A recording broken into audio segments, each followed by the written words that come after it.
Okay, Assalamualaikum warahmatullahi wabarakatuh dan salam sejahtera. So, how are you today? Excellent, that's right. Okay, Alhamdulillah, malam ni kita dapat bersama lagi dalam sesi sembang santai kita. Dan insyaAllah, macam mana saya dah janjikan semalam, hari ini kita akan share tentang the 5 pillar of excellent SHO, di mana saya akan share dengan anda berkaitan dengan e-book yang saya bagi. I think lebih daripada 40 muka surat yang saya kongsikan dalam buku tersebut. Dan siapa-siapa yang belum dapat, anda boleh isi borang tu untuk link, dan kita akan bagi anda later on untuk anda dapatkan soft copy tu supaya anda dapat memberi manfaat kepada diri anda dan juga orang lain. Dan Alhamdulillah, insyaAllah besok macam-macam berita kita dengar, nak MCO lah apa semua. Tapi yang paling penting besok juga kita akan ada ISO 45000 IRCA Lead Auditor Course, di mana kita akan melatih auditor, bakal-bakal lead auditor yang akan mengaudit ISO 45001. So therefore, siapa-siapa yang belum lagi berkesempatan untuk pergi pelajari bagaimana nak jadi auditor, please luangkan masa anda, maybe plan untuk diri anda supaya anda dapat pelajari bagaimana untuk jadi seorang auditor yang excellent. Macam mana saya selalu bagi tahu dalam kejayaan safety ni, memang bagus kalau sekiranya anda dapat sampai ke hujung karier anda sebagai seorang safety and health practitioner. Maybe anda jadi SHO, maybe dalam kerja tu anda akan buat master dan sebagainya. Tetapi samping itu juga, kita kena faham apa selain daripada kerja rutin kita sebagai safety health officer, apa perkara lain yang kita boleh menambah nilai. Apa kita punya exit plan ataupun apa yang kita akan buat selepas umur kita maybe 55 ataupun 60 nanti. So, yang paling penting adalah kita kena fikir bagaimana kita boleh menyumbang dalam sesuatu yang dengan lebih baik lagi dalam safety ni. Dan selalu saya tekankan juga, seorang safety officer mesti ada jiwa besar untuk jadi seorang consultant, untuk jadi seorang auditor, untuk jadi seorang trainer. Faham saya? Dan ianya boleh kita dapati dan kita lakukan sewaktu kita bekerja pun. Sewaktu kita bekerja, indirectly, we are also practicing ourselves to become a professional maybe trainer. Kerana kita buat toolbox, kita buat induction dan sebagainya. So, kita mesti fikir bagaimana nak buat lebih baik. Okay? Dan kita juga indirectly kita akan jadi penasihat dan juga mereka yang boleh menasihati majikan, menasihati pengurusan, menasihati pekerja. So indirectly we are doing the consulting thing inside organisation. Sampai itu juga kita boleh membantu kontraktor kita, maybe bantu juga subcon kita supaya mereka faham dan lebih memahami apa yang diperlukan untuk menguruskan safety dalam organisation. Safety bukan setakat kita pergi ronda-ronda saja. Safety bukan setakat kita sign PTW saja. Safety bukan setakat bila berlaku kemalangan kita sibuk nak buat investigation dan sebagainya. A lot more thing that we have to do, dan banyak perkara yang kita kena buat safety dengan betul. Dan bagaimana kita nak tahu? Dalam buku ni saya share dengan anda 5 pilar. Apa dah 5 pilar? 5 tonggak utama, dan bagaimana kita boleh jadi safety officer yang cemerlang. Memang kita boleh pilih untuk jadi safety officer yang biasa-biasa. Tetapi kalau kita boleh buat sesuatu dengan lebih baik, why not kita buat dengan lebih baik? Betul? So therefore, dalam buku ini, saya share dengan anda perjalanan dan pengalaman saya sepanjang hampir lebih daripada 20 tahun dalam safety ini, dan bagaimana dan apa perkara yang perlu ada untuk seorang safety officer cemerlang dalam tugas harian dia. Apa ciri-ciri yang kena ada? Apa benda-benda yang kita kena adakan dalam diri kita supaya at the end of the day kita dapat lakukan tugas kita dengan lebih baik, lebih ada impact, lebih berkesan kepada majikan dan bawa pekerja. Okay, so that's why this is the 5 pillar of excellent safety and health practitioner. Dan ingat, cemerlang ataupun excellent adalah pilihan anda. Kalau anda tak nak, anda mesti nak biasa-biasa, tak ada siapa pun boleh bantu anda. Betul? Okay, good. So, kita tengok siapa yang ada bersama kita malam ni. Okay. Siapa yang ada game salam, Assalamualaikum, selamat malam. Okay. Jangan lupa bagi tahu, bagi salam. Okay. Siapa yang ada, bagi tahu, salam, selamat malam. Okay, good. So, siapa yang belum dapat dan siapa yang dah dapat, tolong bagi tahu saya anda dah dapat buku tu. Okay, siapa yang belum dapat, tolong dapatkan buku tu dan kita akan WhatsApp dan kita akan WhatsApp lagi, kita akan email ataupun kita akan SMS pada anda link dia supaya anda dapat download, kerana buku ni saya beri secara percuma. Tujuan kita adalah untuk bawa safety officer kepada level yang seterusnya. Kerana apa? Kita tidak boleh lagi buang masa hanya dengan mengeluh. Kita tidak boleh lagi dalam keadaan selesa ataupun dalam keadaan orang kata asyik komplain majikan pekerja tak ikut. Majikan pekerja tak ikut. Okay? Sedangkan kita sendiri kena faham apa yang kita kena lakukan. Dan untuk menjadi seorang yang cemerlang, ini ciri-ciri dan ini adalah tonggak utama yang kita kena ada. Okay. So, Waalaikumsalam. Okay, siapa yang ada bagi tahu? Assalamualaikum. Okay, good.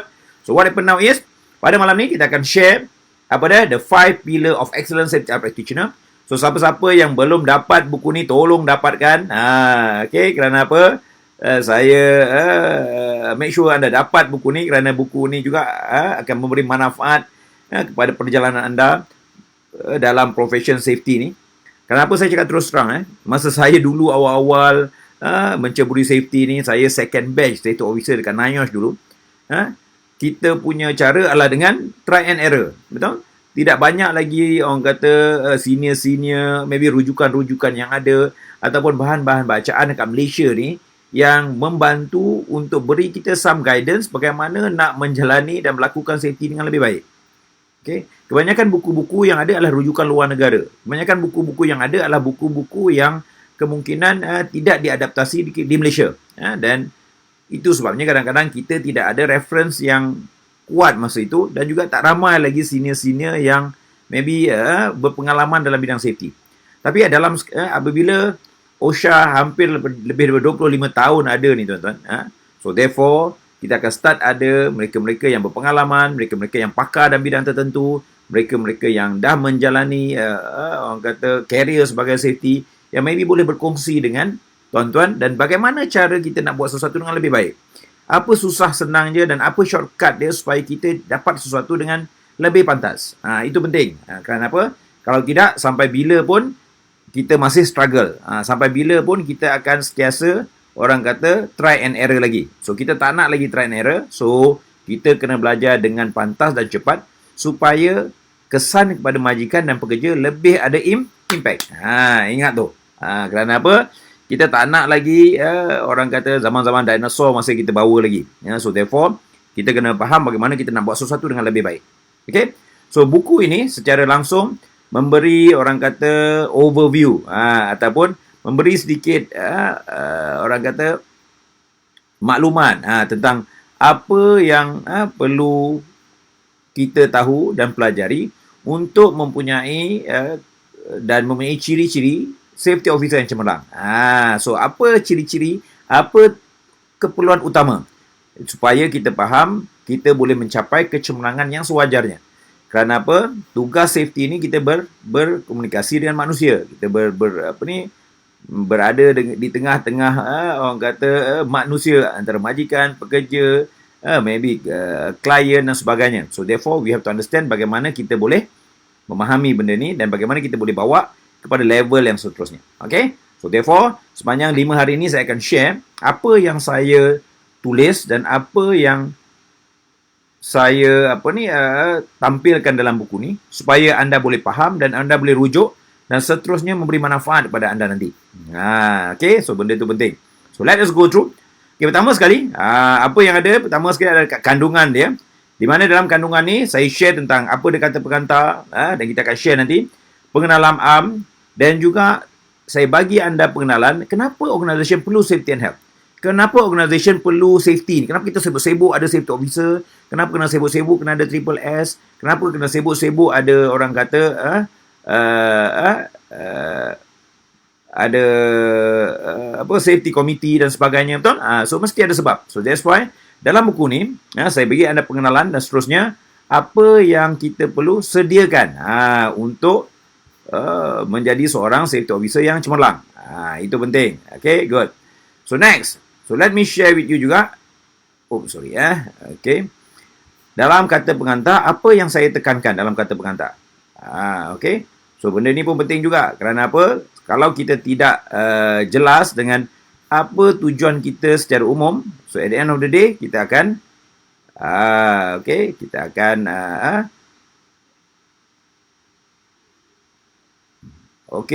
so then saya akan share juga apa dia tonggak pertama, kedua, ketiga, keempat dan kelima supaya anda faham. So dalam kejaya kita bagi safety ni ada perkara-perkara yang melengkapkan kita supaya kita jadi seorang safety practitioner yang cemerlang. Apa benda-benda yang kita kena lengkapkan? Apa tonggak-tonggak utama yang kita kena tahu? So benda-benda tu ada diterangkan dan juga dibincangkan dalam buku ni. So jadi anda boleh always refer dan anda boleh always get the information and get the information correctly. Itu pun penting juga. Kerana apa? Kita tak nak kita mendapat maklumat yang salah. Kita tak nak kita mendapat sesuatu yang maybe tak betul dan akhirnya mengecewakan kita. Itu kita tak nak. So let us go through. Apa yang ada dalam kata pengantar. Benda ni penting juga. So let us go through. So dalam kata pengantar, saya bagi tahu secara mudah. Kerana apa? Dalam perjalanan kita kena faham. Dalam perjalanan juga akan ada yang berjaya, akan ada yang gagal dan akan ada juga yang kemungkinan orang kata syahid di tengah jalan. Kerana apa? Saya ada juga student-student yang selepas 3 tahun, 2 tahun dalam safety ni, mereka rasa ianya bukan pada diri mereka dan maybe mereka opt untuk out. Tapi bila mereka opt out, tiba-tiba rasa safety ni best dan dia akan masuk balik. Dan dia start recovery balik, maybe start mulai berkosong balik. So therefore, kita kena faham kegagalan, that's why saya share anda dekat sini. Kegagalan sebenarnya adalah bila kita mula berputus asa. Selagi kita berusaha dan mencari jalan untuk belajar dan memperbaiki keadaan serta bangkit bila kita jatuh, maka tiada siapa yang boleh menghentikan kita. So kita kena faham dalam safety ramai dan kadang-kadang orang dekat luar tu nak lihat kita gagal dalam kejayaan kita. Maybe kita uji kita dengan pelbagai keadaan dan kadang-kadang kita pula diberi banyak bermacam-macam tugas yang kadang-kadang menggagalkan kita untuk menjalankan tugas kita yang utama. Dan in here dalam diri kita kena faham perubahan kadang-kala amat sukar tetapi ianya mesti dilakukan demi kehidupan yang lebih baik dan juga kesihatan dan keselamatan yang lebih baik di tempat kerja. Dan in here I highlight the quotes kita adalah I choose to be excellent right now. Itu penting. Kerana apa? Kita pilih untuk cemerlang sekarang. Dan therefore daripada kecemerlangan itu kita akan mula rancang apa yang kita nak tahu, apa yang kita nak buat pada masa akan datang. Kerana benda itu penting dan benda itu juga akan menentukan ala tuju kita sepanjang karier kita. Kerana apa? Kita tak nak nanti sepanjang karier kita kita akan orang kata tercari-cari apa yang kita nak sebenarnya. Apa yang kita nak buat sebenarnya. Itu pun kita kena tahu dan kita kena jelaskan dalam perjalanan karier kita. Good. So next, kita tengok yang seterusnya. Apa lagi yang seterusnya yang saya share, yang saya kongsikan? Good. Oops, sorry seterusnya saya berkongsi tentang introduction. Ini pun penting juga. Kenapa? Lebih daripada 50 tahun secara keselamatan dan kesihatan menjadi agenda dekat Malaysia ni. Kita kena tahu. Dan in here, cabaran mengapa ianya sukar untuk diikuti dan dipatuhi. Kalau kita tengok, memang cabaran utama dalam safety ni adalah untuk orang patuh kepada SOP. Orang patuh kepada maybe prosedur. Patuh kepada orang kata keperluan-keperluan safety. So therefore, kita kena jelaskan juga di sini apa yang kita perlu strategikan supaya kita dapat menyampaikan safety dengan lebih baik. So this why kalau tuan-tuan tengok kat sini, memang pelbagai alasan diberikan tetapi alasan tidak bawa kita ke tahap yang seterusnya. Buku ini bertujuan untuk memberi kekuatan pada hero yang utama iaitu apa? Pengamal keselamatan dan kesihatan. Dan perlunya kita belajar senjata-senjata baru untuk kita jadi lebih baik. Itu kita kena faham. So that's why dalam buku ni saya share juga apa senjata-senjata yang anda kena tahu dan apa senjata-senjata yang anda kena sediakan supaya ianya lebih baik. Supaya perjalanan kejayaan anda lebih cemerlang. Good. So next.